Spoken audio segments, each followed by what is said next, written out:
Hello YouTube, this is BUB'S Comics coming at you with a quick comic haul. This haul is full of big books, all in low grades. So if you like me and you like your books and you like your grades and you like your books big and your grades small, you came to the right place. So here's what we got up first. We have, first of all, let me just say that here on the panel, we got Grey Hulk, of course, hanging out, staring down Wolverine, who couldn't be more chill about it all. And of course, we got Men in Black, #1, first appearance of Men in Black. And we have Nick Fury, Agent of S.H.I.E.L.D., #4, signed by the great Jim Steranko. And of course, over there, we got some other book or another. That's our Hulk 181. So, here we go. I have the first book up, is a book that I picked up on the cheap. It is Marvel feature #1. I've been after this book for a while. I have to be honest, I have lost a couple of bids on this book. My problem was, and you collectors that have been out there for a while, you've all been through this. So mention down in the comments below if you've been where I was at with this book. And that is that I remember when this book was cheaper. And it wasn't that long ago. Like, I remember being able to pick up this book for like 20 bucks just a couple of years ago, and it kind of blew up a little bit about 2 years ago. It started to rise, at least in the places that I hunt. And all of a sudden, it started disappearing from bins and started moving to the walls at conventions and stuff. And then the grades started to get higher. What I find when a book raises in value like that is that the grading of those books, the low grades become harder to find. It seems like there's a bunch of mid grades are like ghosts. Those end up in personal collections real fast. I think the fastest. I think the most liquid book is a mid-grade book, especially Bronze Age. Those mid-grade books go fast, especially slabbed. Your high-grade books are always for sale because people always want more money for them. So those are readily available, and the low grades aren't worth slabbing, and they just kind of float out there. And you might feel like you're paying too much for it. So that's where I was on this book. I didn't want to overpay for it. I wanted to get it for the price I wanted to get it for. And honestly, my price was under $30. I didn't want to pay over $30 for this book. I really didn't. I thought I was going to have to. So a guy had this listed for $50. Now, you can see there's a big old crease going across Hulk's face. Now, that would probably deter quite a few buyers from this book. There's another crease on the side. The book was relatively flat. I've cleaned the defenders on it. I have not cleaned his spot right there, so that needs to be done. But and so the book still has some cleaning to go through, and I haven't pressed it yet. So there's still some work to be done in this book, but other than that, pretty decent copy of the book. Definitely low grade, 1.5, 2.0 at best. I would say probably a 1.5. I've added a little bit of tape to the interior. There's some tape sealing going on here. Maybe that brings it down to a 1. It's about as low grade as this book's going to get. Other than that big crease across Hulk's face, I think it's pretty presentable. And for me, it's not like I think the Defenders are the best team ever.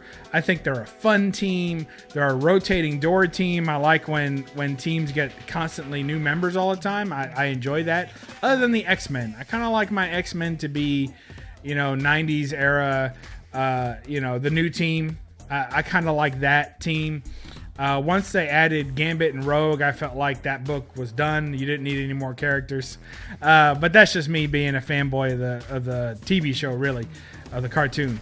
But for the Defenders, rotating cast, great little bunch of not I would say anti-heroes, but definitely reluctant heroes, and long rich history of this book. Actually, I believe Metarog, who's a channel I'll shout out probably quite often, but Metarog did a whole series, I think, or either that or it was just a long-ass video on the Defenders and their rotating cast and the Who Wants to Be a Defender storyline and all kinds of great stuff. So check out Metarog's channel if you haven't already.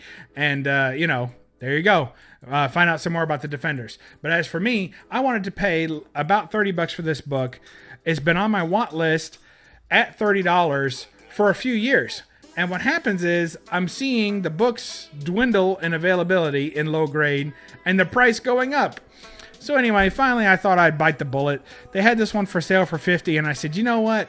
I'm going to throw out a low offer and then try and meet in the middle. So I threw out an offer of $25, and my thought was, with $25, that's a good starting point because I would like to ultimately pay somewhere around $40. That was my thought. I felt this book was worth about $40. More than I wanted to pay, but you know, back in the day I could have got it for $20 and I didn't, so here we go, right? So I figure that they would come back, and they would probably come back at like $45. Usually the first offer is only cut by like $5. And then I'd have to come back at like a real strong, no, $35. And then maybe they'd come back at $40, and then we'd have a deal. That was kind of my hope. But instead, the guy took the offer at $25. So I got this book for $25. I'm happy with it. It's right about what I hoped. Well, it's cheaper than I hoped to pay for this book. Because like I said, you know, a couple of years ago, this was in this condition easily a $20 book, $25 max. So I got the 2 years ago price. So there's a mark for patience. Don't settle for the high prices, and keep finding that collector who's willing to bargain, and maybe you'll get the book for the price you want. So there you go. Defenders #1. Happy to have it in the collection. Been hunting that book for a couple of years now. Finally got serious about it. The next couple of books, actually, the rest of the books were picked up in an auction on YouTube. I picked them up from Alex the Comic Hoarder in his last auction. Maybe by the time this airs, he's had 2 more, but probably his last auction. And here we have X-Force #11, the first appearance of Real Domino, right? Because she was not real before this. I don't know what to say about that. You know, I think this is probably one of the all-time greatest retcons. You know, it's like her first appearance should have been in New Mutants 98. But wait, turns out that was a fake version of a character you had never met before. I'm calling shenanigans on that one. So anyway, there's X-Force #11, just a cool cover. Had a little bit of spine damage, had a pop staple at the top. I fixed all that, so it's nice and neat now. And look how clean that is. Nice. So I'm happy with that book. That's a $10 book, probably not a big book. Next we've got X Factor 24. There for a while when #2 came out, the movie Deadpool #2 came out during the trailers and stuff. This book was hot. And people were trying their best to sell slabs of this book for like, you know, $75, $100, $150. I mean, the better the condition, they were trying to really sell this book, but it just never really held at that price. It was a very quick peak and a very quick drop, and it valleyed out back at around $10, which is kind of what the book's always been, $5 to $10 books.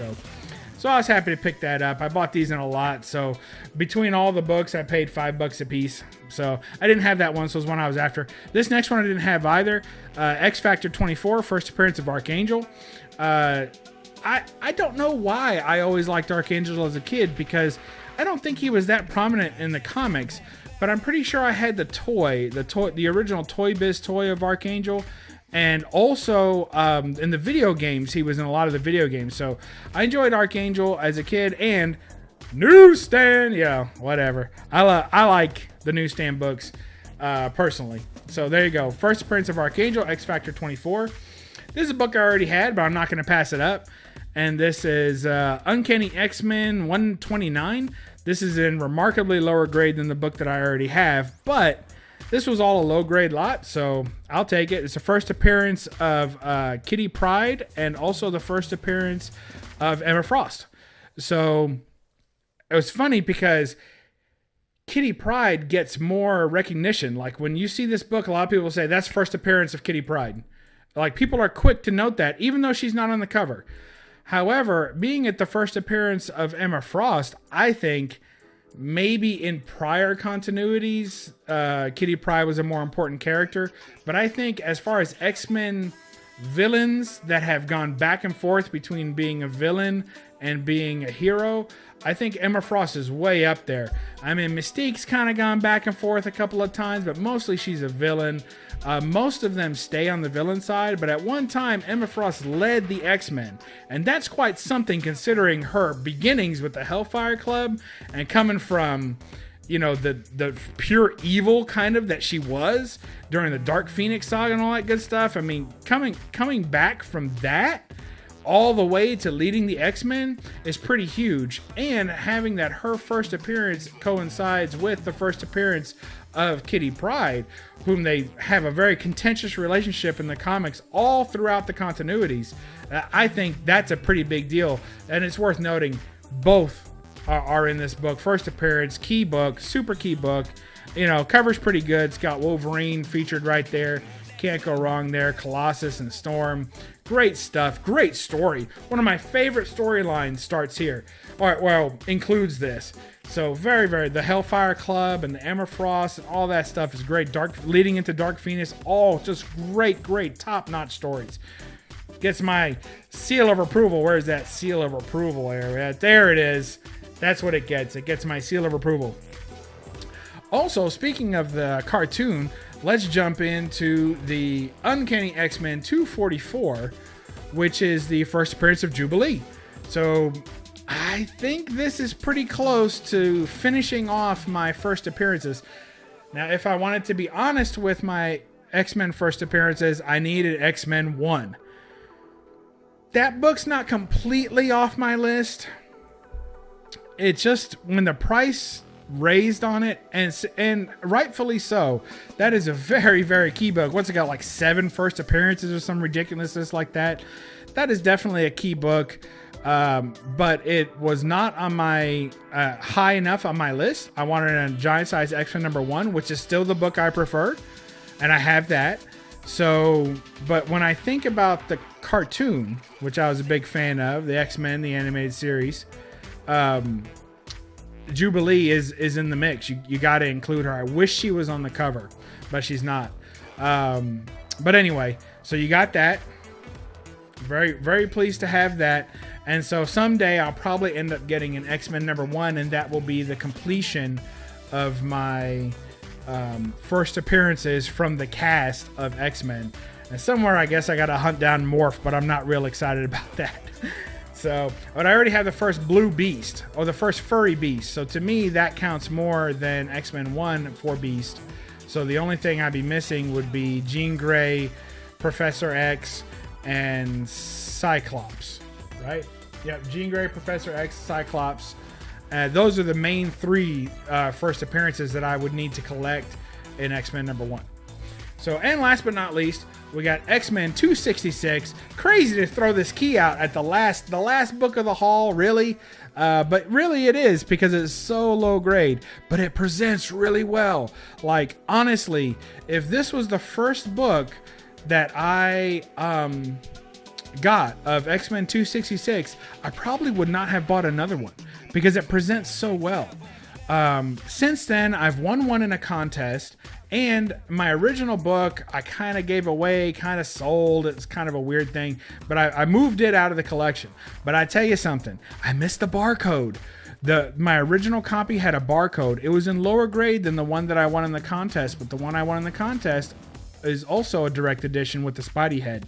I missed the barcode. So I'm kind of still on the lookout.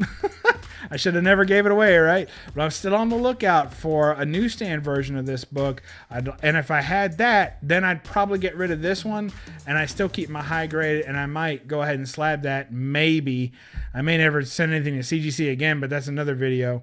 So anyway, that's the last book of the haul. Real low grade, but pretty cool. I may end up giving this away. Actually, this one and this one, both these 2 books are lower grade than the ones that I have, and will probably end up in a giveaway, or maybe I'll sell them someday. But we're getting pretty close to 900 subs. So, you know, I'm starting to think maybe I should start putting back some keys for a 1,000 subscriber giveaway. So that's kind of my idea. So as I'm going through, I'm picking up doubles, and if I see keys at a fair price that I already own, I'm go ahead and pick up a few of them and have them held back for a big giveaway. So that's the idea. We'll see how that goes. All right, everybody. Well, I appreciate you coming and sharing some time with me. We'll end off with this Defenders #1, or the Marvel feature #1, actually, featuring the first appearance of the Defenders. Kick-ass cover, kick-ass team. And, you know, if you like the video, give it a thumbs up, subscribe, do the whole routine, and enjoy yourself, and check us out next time. Remember, read a comic and don't apologize for the glare. Bye-bye.